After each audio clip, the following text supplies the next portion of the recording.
everyone, and thank you for joining the Superior Health Quality Alliance Roundtable conversation.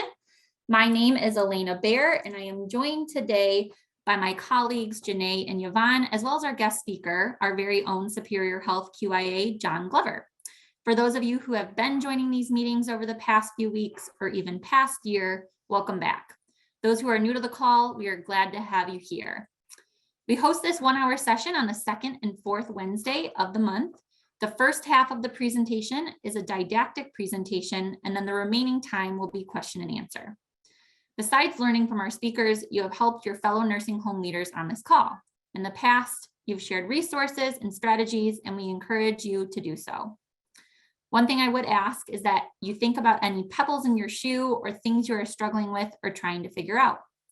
If you can send me a direct message in the Zoom chat, or please put your suggestions in the survey at the end of this session, we would greatly appreciate it so that we can guide future sessions.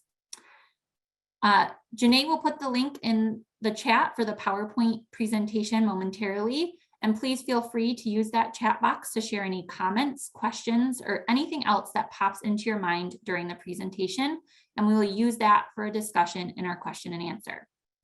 Now, before we get started with that presentation, I wanted to share a few more pieces of information. One thing I just wanted to keep everyone aware of is that our team continues to reach out to nursing homes throughout all 3 of our states to talk about COVID-19 vaccination rates, as well as to help nursing homes after they've experienced an outbreak.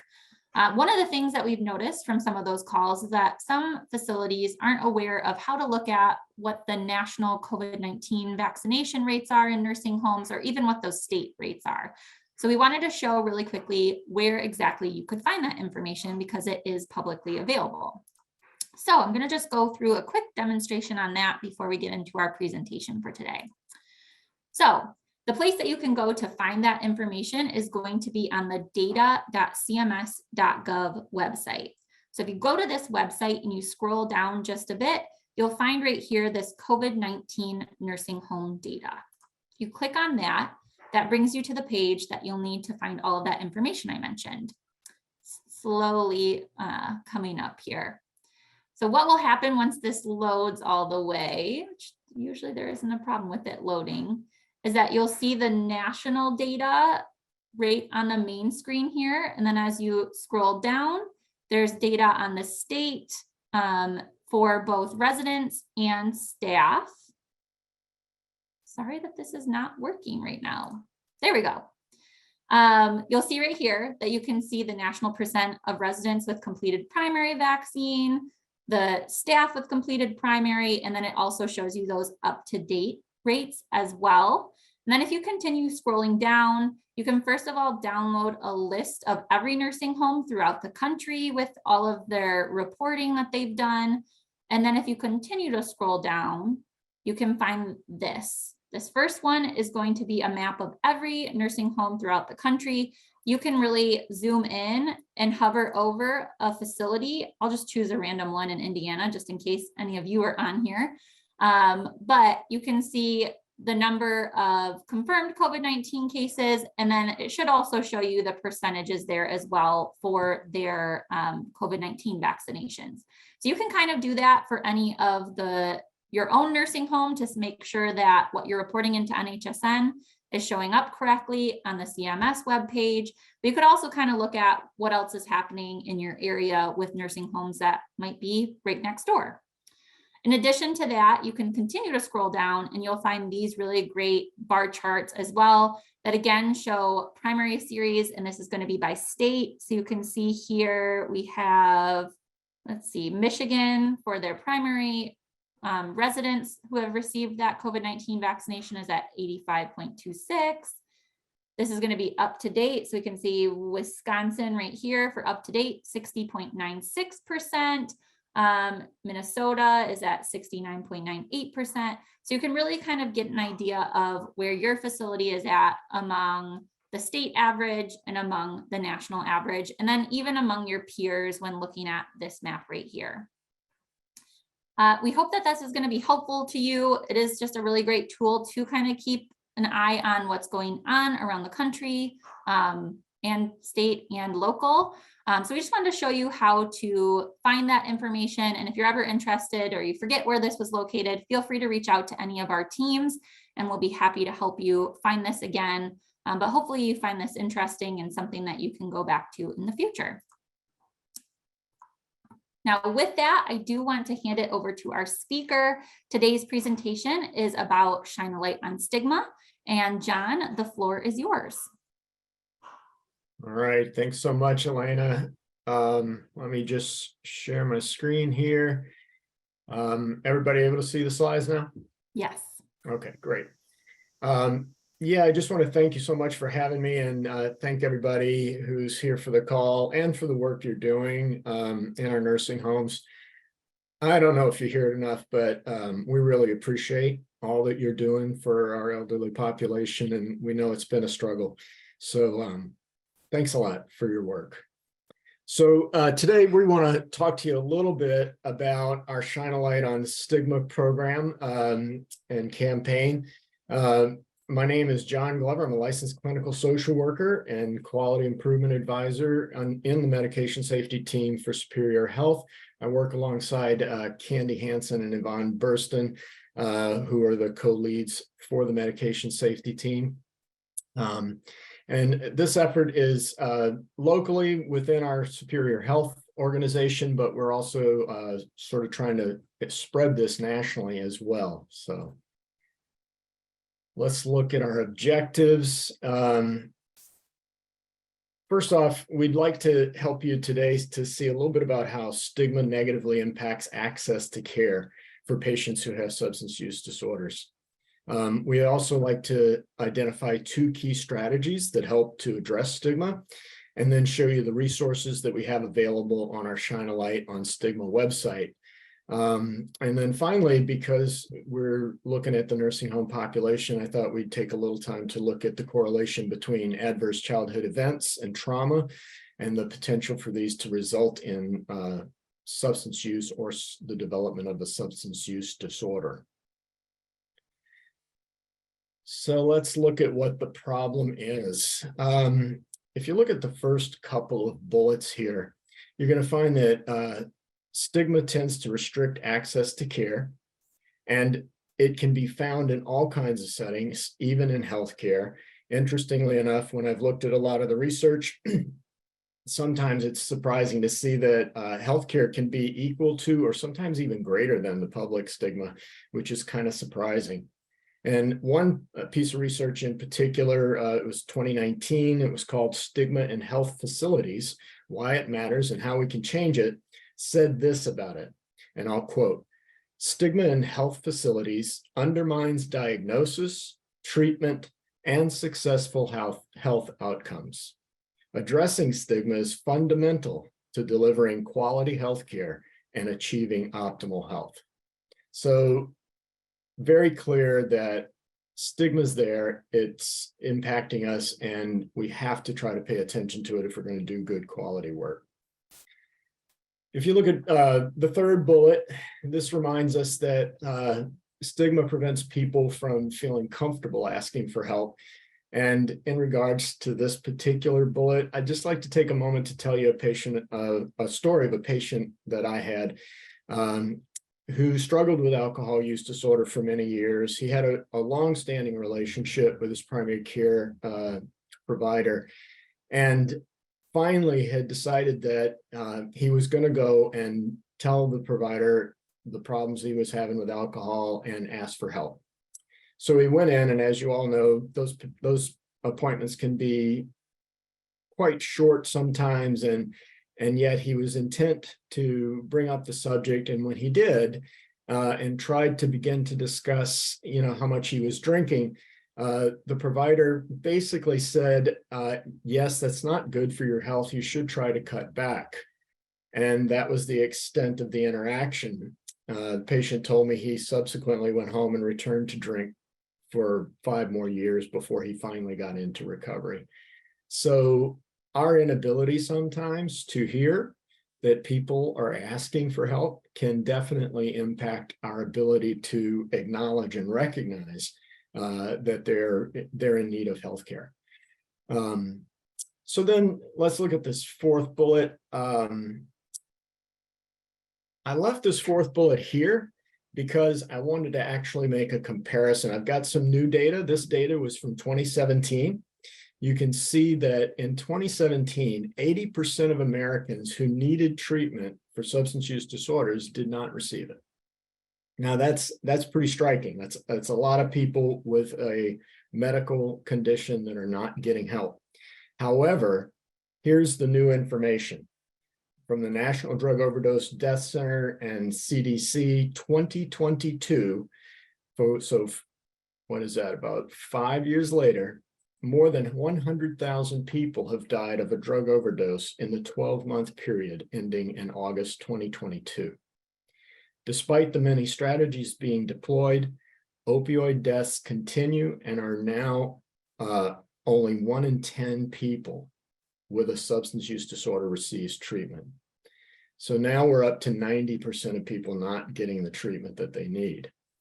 And they discussed that there's many strategies being deployed. And I can tell you, if we look at the big buckets, we have prevention efforts, we have harm reduction efforts, we have attention to treatment access, and trying to have support for people in recovery. And each one of those buckets has multiple different initiatives going on. So the funding and the work is there, and yet still only 1 in 10 people with a substance use disorder is receiving the treatment they need. So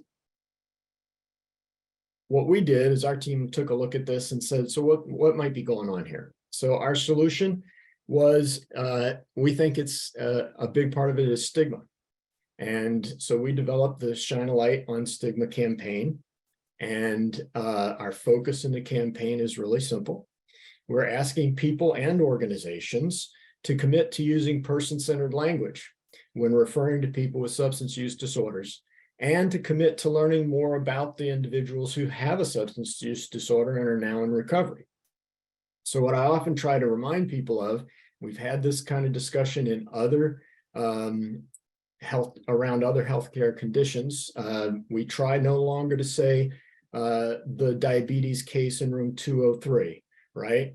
We try to say the patient with diabetes in room 203. So this is the kind of shift we're trying to make. We've been working on it in other areas. We need to extend that to work on the same effort in substance use disorders. So we developed the Shine a Light on Stigma webpage on the Superior Health website. We've published education there and resources on opioid use and substance use disorders. We have examples of person-centered language, stories of people who are in recovery and have been impacted by substance use disorders. So if it's all right, I thought that what I would do is I would take a moment and show you that website. So click on this, make sure we are able to pull that up. So yeah, so here's our website. So and Yvonne, maybe you could put the website link in the chat for folks if they'd like to go to it themselves. I'll just walk you through it real quickly here. You can see You that. already did, John. Okay, great. Excellent. Thanks, Yvonne. So, our big focus here is on the words and the language that we use in substance use disorders. So we have an opening statement about that. We have a brief video here from our CEO, Tanya Daniels, sort of stating that Superior Health is supporting this. And I can say that when we rolled out our campaign, 100% of the Superior Health participants in our Quinn signed the pledge. So we were very, very proud about that. You can see here that we also have a map there to sort of track how far our pledges have spread across the country, because this is both national and local. So currently we have people in 14 different states have signed the pledge, and we're also working on a map for just Minnesota, Wisconsin, and Michigan to track our local communities and see how the pledge is being spread in our area. Then if we go on down, you can see that we have an opportunity to take the pledge. It talks a little bit about what does the pledge mean. We have a couple of buttons here. You can click on these buttons to take either an organizational pledge or to take the personal pledge. So if you are a CEO or a leader in your organization that has the authority to make a pledge for the whole company, then you can click on this button. If you just want to commit to your own personal change in behavior and attention to this effort, you can click on the Take a Personal Pledge button and take a pledge there. And then we have this great series, Learn More About Stigma. This is a series by Dr. Bobby Redwood, who's an emergency physician. He does an excellent job in some very short videos of talking to us about how here's what we typically or commonly have said in the past when we're interacting with patients who have substance use disorders. And then he will walk you through some alternative ways to change that language in more non-stigmatizing terms. And it's really quite amazing because as you watch it, you think, well, this didn't seem to be too much of a problem there. And then when he walks you through it, you realize, wow, wasn't really aware of all the different ways in which that could have been stigmatizing. So excellent series from Dr. Bobby Redwood. And then I want to point out this section here is our storytelling series. I'm going to just click on that real quick for you. This is another page next to our Shine a Light. It's an extension of that website. And here you're going to find all kinds of stories of people in recovery who have lived experience with substance use disorders. Some of them are videos. There's some that are just sort of brief written stories, but I'm going to encourage you to go here and take a look at these. Fantastic stuff. I think you'll find that it impacts people all over the place. I would probably not be out of order to suggest that it's probably impacted you or someone you know already. So let me go back to our main page. And if you look, we've got some resources here on exploring person-centered language. So we'll talk a little bit about that in a minute, but these are some in-depth resources. And then we also have a section here just to learn more about substance use disorders in general. So excellent stuff. I hope you'll take some time to take a look at this page and hopefully take your own pledge. So let me go on and talk about these different approaches, these two main approaches to addressing stigma that we've kind of reviewed on our website.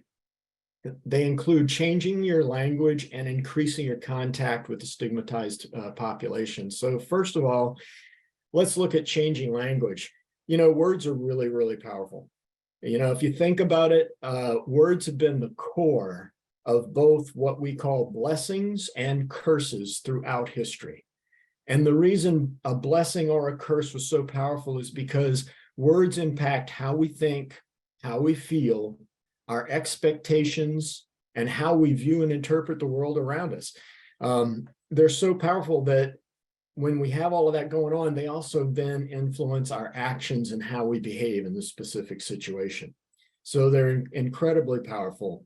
And then the next approach that is super helpful, and it's been shown in all different types of stigma research, is that when we have the opportunity to learn more about a person and their struggles, we often find ourselves having to confront our previous misperceptions of them and their situation. So this is where the stories that you can see on the website are going to be really helpful. They help us see the world in a different way, perhaps more fully than we may have seen it before. And so we're just asking you to be open to learning more about these people who struggle with substance use disorders. So before we go on, I'm going to ask you to do just a really, really quick experiment with me to sort of make an example of how this works for us. So just real quick to block out any other sort of visual stimuli, I'm asking you to quickly close your eyes, and I want you to think about the very first image. Try to notice the very first image that comes to your mind when I say drug addict.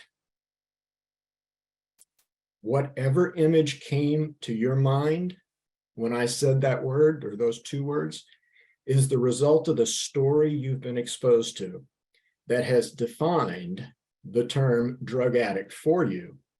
And that image that you noticed is going to influence how you think and feel, and perhaps behave towards someone with a substance use disorder. So everybody has their own image that comes up for them, but it's just a way for you to quickly recognize, like, wow, this really is happening for me personally, in my own individual way. So before we go on, I just want to remind you that the research does show us that the more we're exposed to the stigmatized group, the more empathy we tend to have for them. All right. So here on the next slide, I've put together some examples of language resources that you find on the website. These are just a few. The ones you find in the resource section of our website are many, many more. But to give you an example, we've often said addict, drug user, drug addict, alcoholic, and we really want to use that person-centered and person-first language. As we were talking about with any medical condition, this is a person with a substance use disorder. It could be a person with an alcohol use disorder or a person with an opioid use disorder, but we always want to put the person first and recognize that. So another one is using, former addict, or he was an alcoholic. We want to acknowledge that person's recovery. This, again, person first, person in recovery. Same thing with being clean. Another area that's kind of had some issues is the idea of medications for opioid use disorder or alcohol use disorder. And so people have called that drug substitution. It's really more appropriate and helpful to just call them medications for addiction treatment or medications for whatever the substance is that. So we have medications for alcohol use disorder and medications for opioid use disorder. So just a little example of it, but like I said, if you go to our resource page, you'll find many, many more examples to kind of help you think about ways to change your language. And then to follow up on the storytelling approach, you'll find these stories on our website. Just showing these here for you to show you that in the one case at the top, we have a young woman who was top of her class in both her bachelor's and master's degrees, and yet found herself struggling with substance use. Another young woman from an upper middle class home who became addicted to heroin and meth. We have these stigmatized ideas of who has a substance problem. We may not think of someone like Catherine.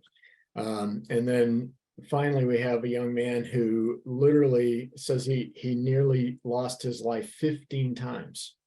I don't know if we realize the struggle that these people go through, and sometimes the difficulties and how close they've been to death and how many times that's occurred. So it's great stories for you to find on the website there. So we are talking to our nursing home group today. So I wanted to try to draw a little bit of a correlation for you here between trauma-informed care that I know is a quality aspect for nursing homes. And I think it's nursing home regulation 483.25 in parentheses M. And that M became much more important to me as I looked through those regulations.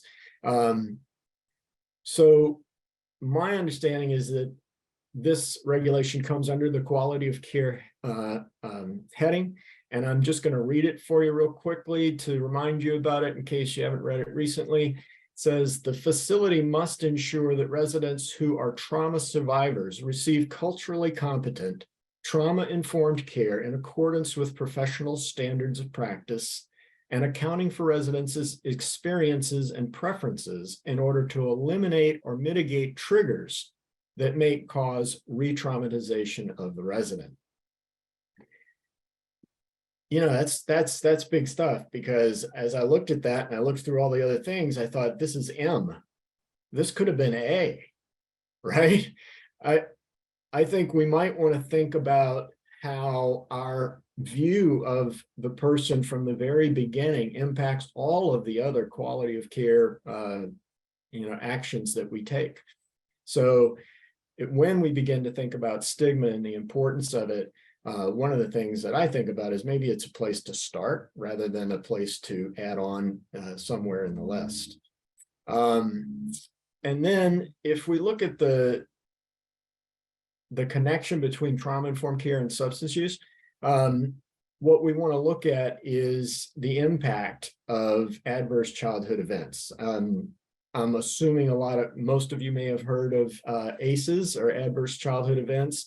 If you haven't, we have a link in our resources for you to take a look at that. You can also Google it. You'll find that even the CDC and a lot of our national organizations have begun to put up web pages around adverse childhood events and trauma. But one of the things that we have learned about adverse childhood events is that they can lead to the use of substances and substance use disorders. So when you look at the research, they say that substance use could be an attempt to cope with and alleviate the emotions that result from trauma. And so having a history of ACEs can increase the risk of developing a substance use disorder. So they did some research and they found that people who were in treatment for addiction often have a higher prevalence of ACEs than the general population. For instance, 84.8% of patients with a substance use disorder reported at least one ACE, and almost 50% had an ACE score of greater than 4, greater than or equal to 4. So very high prevalence in the substance use population of childhood trauma. The other thing that the research shows about this is that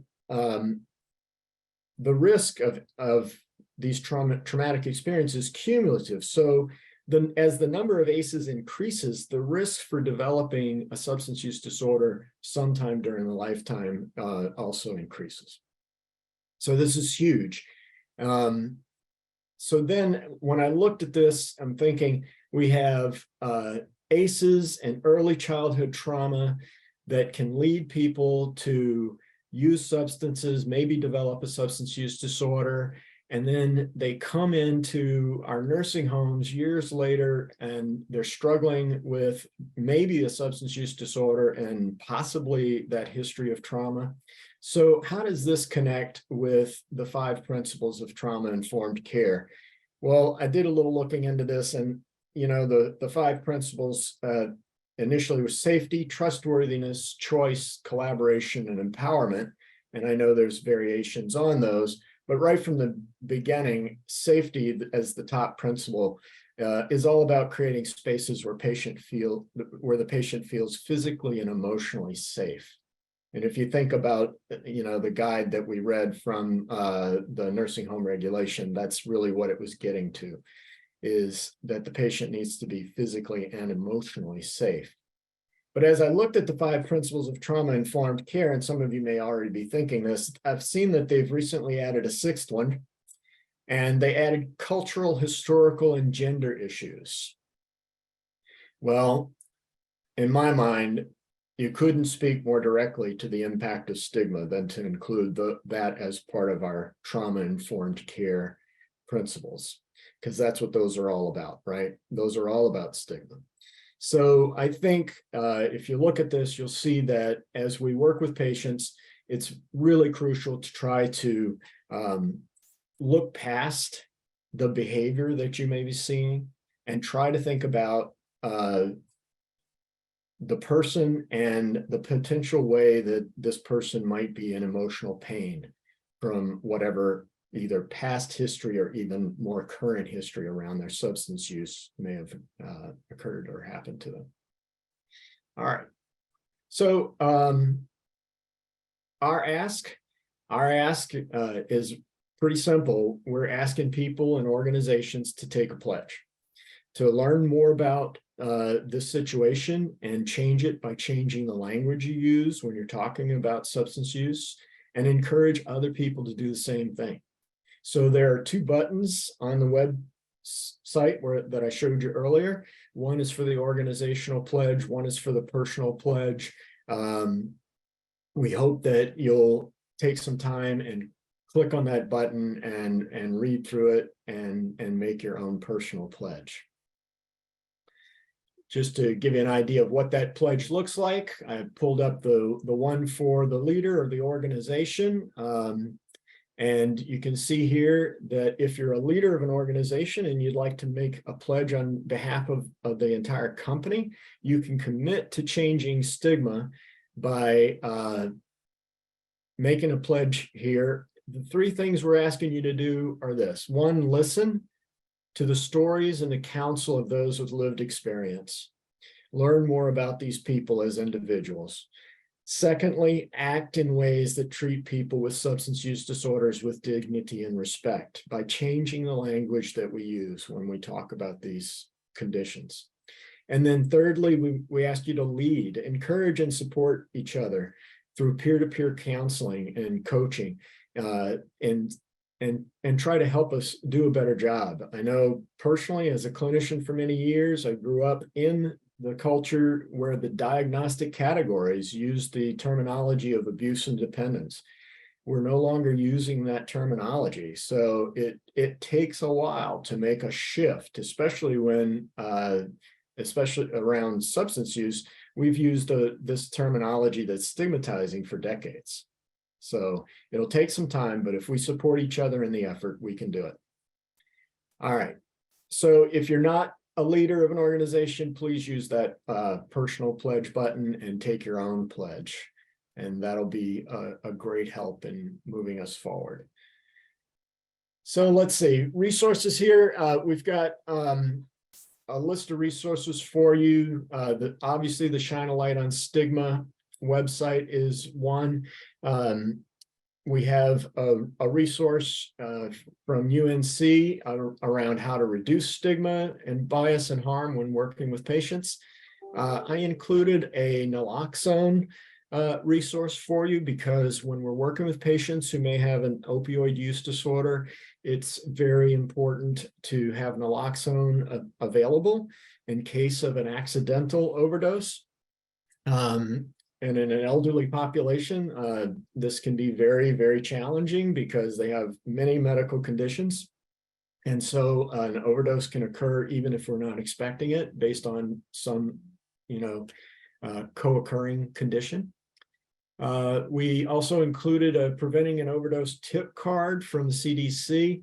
This is a very useful brief resource for you on identifying an opioid overdose or potential ADE, that type of thing. Then there's a resource there for you on ACEs. So if you want to look into that a little bit further, you can look at that research. And then finally, I included a brief poster or flyer on the 10 key ingredients of trauma-informed care. So I hope that's helpful for you as you're thinking through this situation some. All right, so trying to get through everything.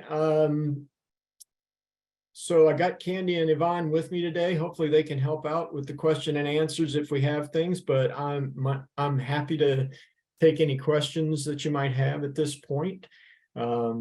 So can we open it back up, Elena, and see what things have come up for people? Yeah, absolutely. And just as a reminder for everyone, please feel free to put any questions that you have in the chat, or feel free to come off of mute. If you'd prefer to ask it verbally, you can definitely do that as well. We don't have any questions quite yet that I've seen come in.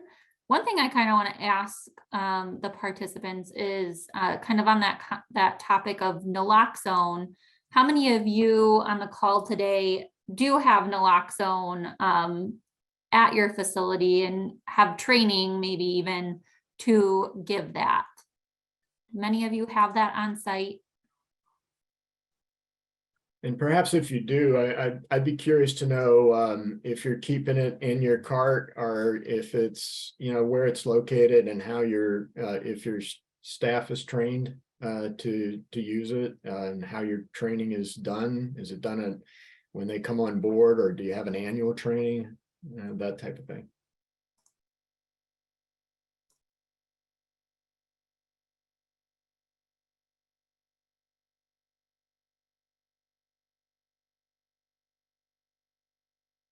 Well, while we're waiting on some answers to that, I wanted to talk just a little bit about substance use disorder and naloxone.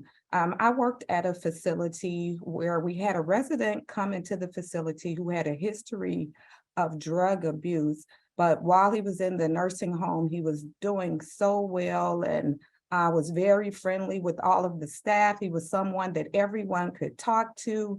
And I think we made the mistake of forgetting that he had he had a substance use disorder. So everyone was so enamored by his personality and the person he was that no, the social worker didn't work with him on his concerns. The nurse did not have naloxone in her cart for him. No one looked at that part of his stay. And needless to say, because of that, I think we did him an injustice, because he did end up overdosing and dying in the facility, because that wasn't a part of his care plan. That wasn't a part of what he was being treated for. He was being treated for the heart condition or whatever his medical condition was. And no one really thought about, yes, this man really did previously, he had a substance use disorder, and now his friends had started coming to see him, and we didn't put the two together. So in the nursing home, it is very important that a person who may have that in their history, that we care plan it and that we keep naloxone on hand for our residents.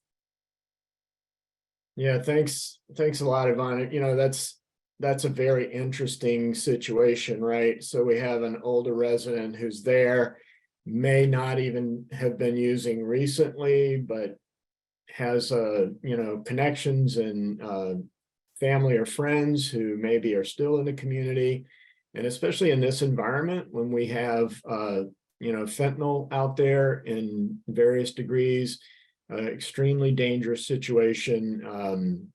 I don't know what his situation was, but for whatever reason, if he decided that he would participate with his friends and then ended up, that's a common way, right? That we end up with an overdose, is someone who maybe hasn't been using and then is suddenly using the amount that they used to. So that's a very dangerous situation. Did we get anything in the chat about how people in nursing homes are addressing naloxone and how they're using it? Yeah, we've had quite a few things come through. So Angie says that they do have naloxone in their facility. It's in their medication contingency with other emergency meds. We've also heard from some people saying that they do not have it in their facility, but Nicola says that they were actually talking about it this morning. So very timely for that. And please reach out to our team if you want to get more information on that. We also have a couple residents have it ordered, and it is kept in narcotic locked drawer of cart. I do have nasal Narcan in my Omnicell for emergencies, and we need a policy yet. I'm working with pharmacy on that. Great. And then still some others that want some more information on naloxone because they don't have it in their facility. So Elena, what would be the best method or venue or whatever for getting more information out to this group around naloxone and Narcan in nursing homes? Yeah, absolutely. So we can send out an email after this call if it would be that type of resource, but if not, then we can also schedule some time for a future roundtable to dive deeper into that particular topic, of course. or schedule a separate call to talk about it too, because I know we have quite a few of these scheduled out in the next several weeks, so we can always do something separate as well to talk about that. But I think too, like when we talk about naloxone with stigma, I think there's a lot of just things that people don't know about it in general, and that it's very easy to use. It doesn't have any consequences if you give it to someone who might not be having an overdose situation. So it's really just kind of a great thing to have on hand in the case that someone does have an overdose, that you can give it to them. And if they're not having an overdose, they just have some of those signs, you're not going to hurt them. So I know I posted some videos up above that could be helpful, that show it from a community standpoint. It also shows it from a healthcare standpoint, that you can check out those. There's also tons of great resources. I know particularly in the state of Michigan, Families Against Narcotics. I know many of our staff members that are in the state of Michigan have taken a training through Families Against Narcotics, or FAN, and they will send naloxone directly to your house after that training. But you don't even necessarily have to have a full training to be able to give that medication, because it is so simple to use. It's a nasal spray. It shows the instructions right on the box. So it's a nice thing to just carry around with you. Even while you're out and about, you might come across someone that's experiencing an overdose, and you could help them too. So I think there's a lot that once you start to learn a little bit more about naloxone, you just see the great benefits that it ultimately has for everyone. Yeah, thanks, Elena. And I would say for any of those of you who said you're currently looking into it, or you have it, but you're trying to develop policies, I'd really encourage you to continue pursuing this. There very well may be lives at stake. So I'm glad you're looking into it. We really appreciate that. And there's no downside to having it available, none whatsoever. So please do reach out to us. I know that there's a 211 number that you can call to get information. I'd also like to just point out that one of the problems that we've seen with the opioid overdoses is that sometimes they occur in connection with alcohol or other medications, especially benzodiazepines, are extremely dangerous. So if we go back and look at Yvonne's example, if I have an elderly patient who's there, maybe he's on some benzos for some anxiety and stuff, but then he has some friends come in and they bring the opioids in. Now I've got a situation that's very dangerous that, before we thought we were okay. We had him on the medications, right? And that was what was prescribed. So, but I know that here in the Midwest, alcohol is also another very, very common issue for folks. And so we have to be careful if patients have a history of alcohol use and whether or not they end up taking opioids, even if they're prescribed. Again, maybe somebody comes in and brings some alcohol to them, or maybe they go on a out of the facility briefly and go out and have some alcohol, so we have to be careful with the combinations of medications and other substances with opioids.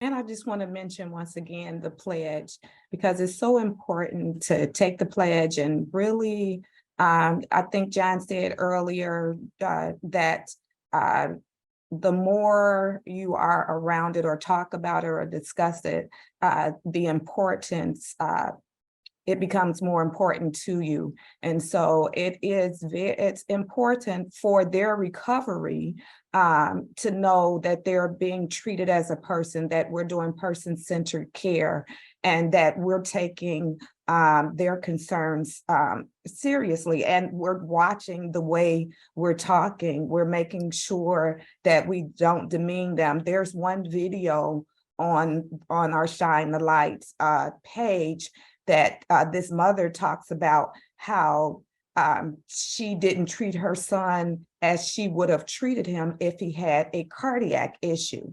And she regretted that. She treated him differently because in her mind, substance use disorder was something that I don't know if she said she was embarrassed of it or what the issue is. She just knew that she didn't treat him the way she would have treated him had he had cancer or something other than substance use disorder. So it's important that we all take the pledge. Yeah, thanks, Yvonne. You know, that reminds me, one of the things that we often don't think about is the impact on everyone else as well, right? So in this case, it was her son who had the substance use disorder, but the impact on families is also tremendous when they lose a loved one, you know, at any time for any reason. But a lot of times that, you know, she shares, you know, the shame and the guilt that, you know, she now lives with because she treated that situation differently. And, you know, it's great that she now, you know, I think now she's actually heading up an organization to try to keep other family members from being in the same position that she's in, you know, because she realized, like, I may have made a big difference if, you know, if I treated him differently. And what she talks about is, you know, I think sometimes we get angry with these people because they're using substances instead of recognizing that they're in pain, and they may have had some trauma and some difficulty, or they may have current life difficulties that, you know, are stressing them out. And so it's our sort of knee-jerk reaction to get angry, and you know, in the past there's been a lot of blame for people with substance use issues. But I would like to encourage everyone to try to listen to them and learn more about their stories, because when you do, you find, for instance, we have another one on our website of a man who just went in for knee surgery, and he didn't know that opioids were going to be such an issue for him. But taking the pain medications for his knee surgery, within a short while, he was addicted to opioids and went on a long period of using opioids and even street drugs like heroin until he finally was able to get help and get into recovery. So, you know, we think that this is someone else, but often it may not be. It could be yourself or a family member or someone, you know, close to you that you love and care for. Really can happen to anyone. So I really do encourage you, if you're looking at the Narcan for your facility, please keep looking into that. Reach out to your representatives at Superior Health. We're more than happy to help get you connected with those resources and get that in your facility. Any other questions? Not seeing any in the chat right now. Angie did say that there are some Narcan has manufacturers training video, and that CDC has some more in-depth training. So definitely Google for some of those. Those are really great options. Nice to be able to just let all of your staff know. It's pretty simple, like we mentioned. So usually you can find those trainings and they're pretty quick to take and easy to understand. So definitely check those out. But I don't know if anyone has any other questions related to the topic or the presentation in general, or the Shine a Light on Stigma campaign. Thank you, Janae. This is Candy, and I just wanted to mention when John started, I put something in the chat about we have, many of you have seen our Frontline Forces series on our Superior Health website. And we do have a series that's specific. It's a 4-module series for nursing assistants specific to substance use disorder. And so it's free of charge. It's just, and they're brief videos. So just, I put the link in there to the chat, to that. But I just wanted to remind people those are available for you, for your nursing assistants, as well as other people who might need some education on substance use disorder. Well, and Elena, I'd bring up one more thing. If we look at the, you know, sort of signs and symptoms of an opioid overdose, I would worry that we have to be careful about our own sort of internal stigma, because falling asleep, shallow breathing, choking or gurgling sounds, I'm imagining we see those in nursing homes quite a bit. So it could be very difficult sometimes to distinguish between symptoms that we might see quite a bit for other reasons and whether or not that person may be struggling with a more serious situation. So it would be helpful for staff to be aware of those signs and symptoms, because you may want to add, looking for the pinpoint pupils, and seeing if the skin is cold, pale blue, so again, I think there's a lot of overlap here that might make this a little challenging, but it would also be helpful to know that there's overlap, and that if you see these, you want to make sure that an opioid overdose is not occurring.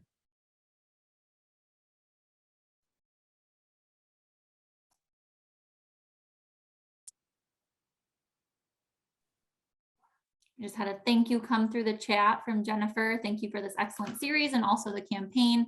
We need to come together as healthcare communities to increase education and decrease stigma. Thank you, Thanks, Jennifer. Yeah, thank you, Jennifer. That's what we're all about. We just want to change the narrative. And Well, as Angie, I said, one of the things that get us to focus on this is that there's a difference between what we call adaptive change and technical change. And so all of those buckets of interventions we talked about with prevention, harm reduction, treatment, recovery support, those are all technical changes that we have spent a lot of money and effort in, putting in place. But if you don't do the adaptive change, which is the change in the way people think and perceive a situation, then there's no reason to actually do the technical change, right? So we all have this experience whenever we make the New Year's resolution of losing weight or exercising more or whatever, we know technically exactly what to do, but the difference comes down to, have we integrated an adaptive change in our mind and our feeling about the need for that? So Stigma is addressing that need for an adaptive change to happen before people will begin to access the technical changes that we have available.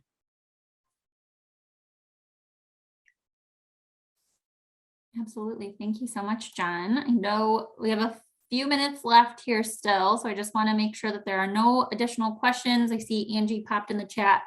She found her policy, and their policy does reference that narcan.com from the distributor. And there are videos and step-by-step instructions. So thanks for looking into that, Angie. Great.